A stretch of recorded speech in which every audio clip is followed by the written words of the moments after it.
নমস্কাৰ এই মুহূৰ্তত আপোনালোকে চাইছে সাহিত্য টেকনলজি ইউটিউব চেনেল এই চেনেল ৰাজ্যৰ খবৰটোতে কেইবাটাও গুৰুত্বপূৰ্ণ খবৰ আপোনালোকলৈ আগবঢ়াইছে যিকেইটা খবৰ আপোনালোকে জনাটো অত্যন্ত দৰকাৰী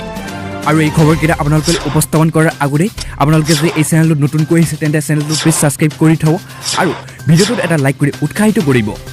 আজি সন্ধিয়াৰ প্ৰথমটো এই মুহূৰ্তত অতি গুৰুত্বপূৰ্ণ এটাই ভয়ানক খবৰ মুকলি হৈ আহিছে কিয়নো এফালৰ পৰা ছাতি ধৰিছে কৰোনা ভাইৰাছৰ সংক্ৰমণে আৰু ইতিমধ্যে আজিৰ দিনটোত 4.91% কোভিড পজিটিভিটি হাৰ গৈছে আৰু তাৰ লগতে 24 ঘণ্টাত পজিটিভিটি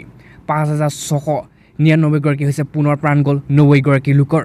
আৰু ইয়াত কৈছে যে আমগুৰিত বিধায়ক প্ৰদীপ হাজৰিকাৰ লগতে ইতিমধ্যে কোভিড পজিটিভ ধৰা পৰিছে এক ভয়ানক খবৰ কিয়নো যোৱা দুদিন পূৰ্বে কোভিড পজিটিভ হৈ এগৰাকী বিধায়কৰ মৃত্যুৰ ঘটনা সংঘটিত হৈছিল আৰু ধাৰাবাহিকভাৱে ৰাজ্যত হ্ৰাস পাইছে কৰোনা আক্ৰান্তৰ সংখ্যা কিন্তু সমগ্ৰ দেশতে কোভিড আক্ৰান্তৰ সংখ্যা কমি অহাৰ সময়তে ৰাজ্যত আশা আৰু ব্যঞ্জকভাৱে উন্নত হৈছে কোভিড পৰিস্থিতি আৰু আজিৰ দিনটোত কোভিডৰ আক্ৰান্তৰ হাৰ 4.91% হ্ৰাস পাইছে আৰু লগতে কৈছে যে আজি 5,699 জন লোক কৰোনাৰ নতুনকৈ কোভিড-19ত আক্ৰান্ত হৈছে বিগত 24 ঘণ্টাৰ ৰাজ্যত মুঠ 1,16,000 জন ইতিমধ্যে কোভিড পৰীক্ষা সম্পূৰ্ণ কৰা হৈছিল তাৰ পৰিৱৰ্তে কামৰূপ মেট্ৰটো ইতিমধ্যে 670 জনলৈ হ্ৰাস পাইছে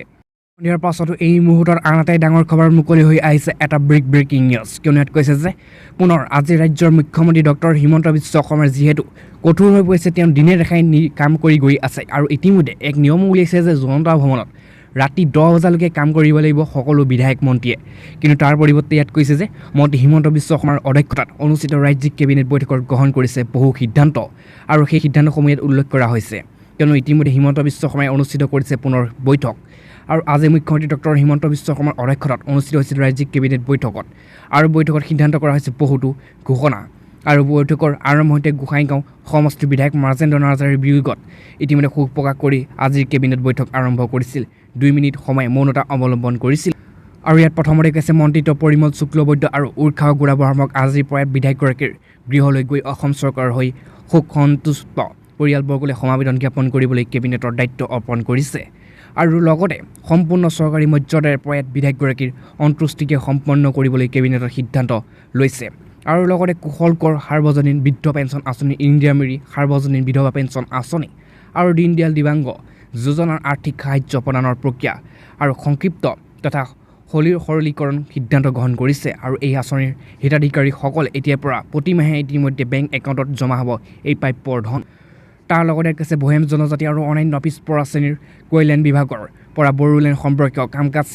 পৃথক কৰি বড়োলেণ্ডৰ কল্যাণ বিভাগে নামেৰে এটা সুকীয় বিভাগ সৃষ্টি কৰাত কেবিনেটত আজি অনুমোদন জনাইছে কোকৰাঝাৰ বড়োলেণ্ডৰ প্ৰশাসনীয় পদাধিকাৰী মহাবিদ্যালয় স্থাপনৰ কাম সন্ধিয়াৰ পাছতো এই মুহূৰ্তত আন এটা ডাঙৰ খবৰ মুকলি হৈ আহিছে কিন্তু সকলো সময়তে ছ'চিয়েল মিডিয়াত চৰ্চিত হৈ থকা অসমৰ প্ৰভাৱশালী এগৰাকী হিমন্ত বিশ্ব শৰ্মাৰ ঘনিষ্ঠ মন্ত্ৰী হৈছে পীযুষ হাজৰিকা কিন্তু পুনৰ তেওঁ চৰ্চাত আহিছে ইয়াত কৈছে মোৰ সমষ্টিত কম্প্ৰমাইজ নচলিব মাজুলীত উপস্থিত হৈ মন্ত্ৰী পীযুষ হাজৰিকাৰ এই বৃহৎ ঘোষণা আৰু ইয়াত কৈছে ছাৰৰ সমষ্টিত কম্প্ৰমাইজ নচলিব ইতিমধ্যে মাজুলীত জলসম্পদ মন্ত্ৰী পীযুষ হাজৰিকাৰ ঘোষণা এয়া আৰু নামনি মাজুলীৰ মিছামাৰা খলনীয়া পৰিদৰ্শন কৰি জলসম্পদ মন্ত্ৰী পীযুষ হাজৰিকাই মুখ্য অভিযোজনতাক এইদৰে কৈছে আজি প্ৰাক্তন মুখ্যমন্ত্ৰী তথা মাজুলীৰ বিধায়ক সৰ্বানন্দ সোণোৱাল শক্তিমন্ত্ৰী বিমল বৰা জলসম্পদ মন্ত্ৰী পীযুষ হাজৰিকাই নামনি মাজুলীৰ মিছামাৰা চামগুৰি আদি অঞ্চলত চলি থকা ভয়ংকৰ খহনীয়া পৰিদৰ্শন কৰিছে শীঘ্ৰে বাৰিষাৰ কালত খহনীয়া পৰিৰোধৰ বাবে ব্যৱস্থা গ্ৰহণ কৰিবলৈ অভিযন্তাক নিৰ্দেশ দিয়ে লগতে কেইবাটাও কোটি টকা ব্যয়ৰ এক আঁচনি ৰূপায়ণ কৰা হ'ব বুলি প্ৰতিক্ৰিয়া প্ৰকাশ কৰিছে সন্ধিয়াৰ পাছতো এই মুহূৰ্তত সকলোতকৈ ডাঙৰ গুৰুত্বপূৰ্ণ এটা ভাল খবৰ মুকলি হৈ আহিছে কিয়নো কৈছে যে এতিয়াৰ পৰা চৰকাৰী কৰ্মচাৰীৰ বাবে বৃহৎ সিদ্ধান্ত ৰাজ্যৰ নৱনিৰ্বাচিত মুখ্যমন্ত্ৰী ডক্টৰ হিমন্ত বিশ্ব শৰ্মাৰ কিয়নো কৈছে যক্ষ্মা নিৰ্মূলীকৰণৰ লগতে 5 সহস্ৰাধিক কৰ্মচাৰীক ইতিমধ্যে বৃহৎ প্ৰতিশ্ৰুতি প্ৰদান কৰিছে ৰাজ্যৰ নৱনিৰ্বাচিত মুখ্যমন্ত্ৰী ডক্টৰ হিমন্ত বিশ্ব শৰ্মাই আৰু ইয়াত কৈছে প্ৰথমতে কৈছে যে অসমত যক্ষ্মা ৰোগৰ বাবে মাৰাত্মক খুচৰা ব্যক্তি নিৰ্মূলকৰণৰ এবছৰ 2 বছৰ নহয় সুদীৰ্ঘ 23 বছৰ কাল ধৰি নিষ্ঠা সহকাৰে কৰ্তব্য পালন কৰি অহাৰ পিছতো আজীৱন চাকৰি নিয়মীকৰণ নোহোৱা এক অনিশ্চয়তাৰ জীৱন যাপন কৰিবলগীয়া হৈছে সংশ্লিষ্ট বিভাগৰ 5 শতাধিক কৰ্মচাৰীয়ে আৰু মন কৰিবলগীয়া যে এয়া 1998 চনৰ পৰা পৰ্যায়ক্ৰমে অসমত আৰম্ভ হোৱা ৰাষ্ট্ৰীয় যক্ষ্মা আৰু নিৰ্মূলকৰণ আঁচনিৰ ঠিকাভিত্তিক কৰ্মচাৰী হিচাপে নিয়োজিত হৈ আছে কৰ্মচাৰীসকল তাৰ লগতে চাকৰি তদন্ত কংগ্ৰেছৰ চৰকাৰ আমোলত নিয়মীয়া কৰাৰ কথা আছিল যদিও এই পৰ্যন্ত সেয়া নহ'ল কিন্তু উল্লেখযোগ্য যে এই সময়ছোৱাত স্বাস্থ্যমন্ত্ৰী হিচাপে কাৰ্যনিৰ্বাহ কৰা ডক্টৰ হিমন্ত বিশ্ব শৰ্মাই কৰ্মচাৰীসকলৰ চাকৰি নিয়মীকৰণ কৰাৰ কথা প্ৰকাশ কৰিছিল। কিন্তু সেই মৰ্মে মন্ত্ৰীগৰাকীৰ পৰামৰ্শ মৰ্মে এক ঠিকাভিত্তিক কৰ্মচাৰীসকলৰ চাকৰি নিয়মীকৰণৰ বাবে আৰু SLO আৰু 898/2011 নম্বৰ ফাইল সাজু কৰা হৈছিল যদিও কেইবাবছৰ ধৰি ফাইল দিছপুৰ টেবুলতে ঘূৰি থাকিবলগীয়া হৈছিল। কিন্তু এতিয়া এয়া কৈছে অসমৰ ঠিকাভিত্তিক কৰ্মচাৰী সন্থাৰ সূত্ৰই এক জানিবলৈ দিয়ে।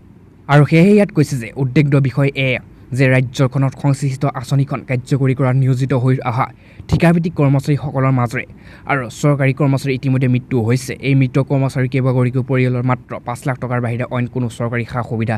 আজিলৈকে জানিব পৰা নগ'ল। আৰু সেয়েহে ইতিমধ্যে সেই গতিকে এইসকল ঠিকাভিত্তিক কৰ্মচাৰীৰ চাকৰি নিয়মীকৰণ কৰা আৰু অন্যান্য ৰাজ্য যক্ষ্মা বিভাগৰ কৰ্মচাৰীৰ যি হাৰত দৰমহা লাভ কৰে একে সময়ত অসমত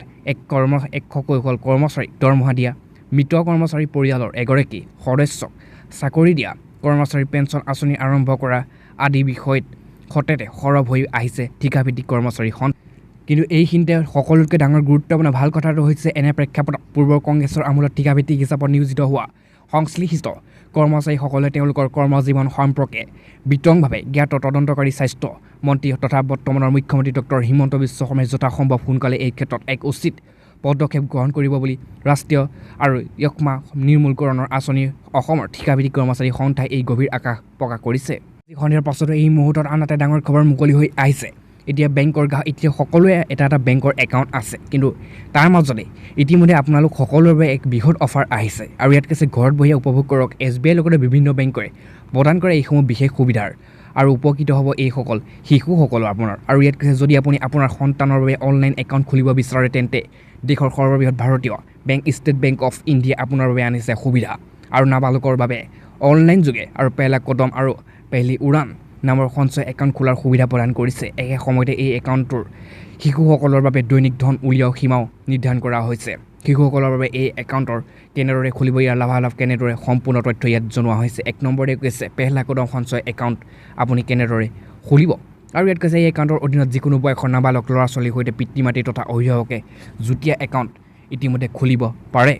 তাৰপিছতে কৈছে ইয়াক পিতৃ মাতৃ আৰু অভিভাৱকৰ বা শিশু গোটে একভাৱে পৰিচালনা কৰিব পাৰে। 3 নম্বৰে কৈছে এই কাৰ্ডখন নাবালকৰ আৰু অভিভাৱকৰ নামত জাৰি কৰা হ'ব। তাৰপিছতে আছে পেহলা কদম সঞ্চয় একাউণ্ট। আৰু ইতিমধ্যে এই একাউণ্টৰ মোবাইল বেংকিং সুবিধা আছে, যিয়ে 2000 টকা পৰ্যন্ত সকলো ধৰণৰ বিল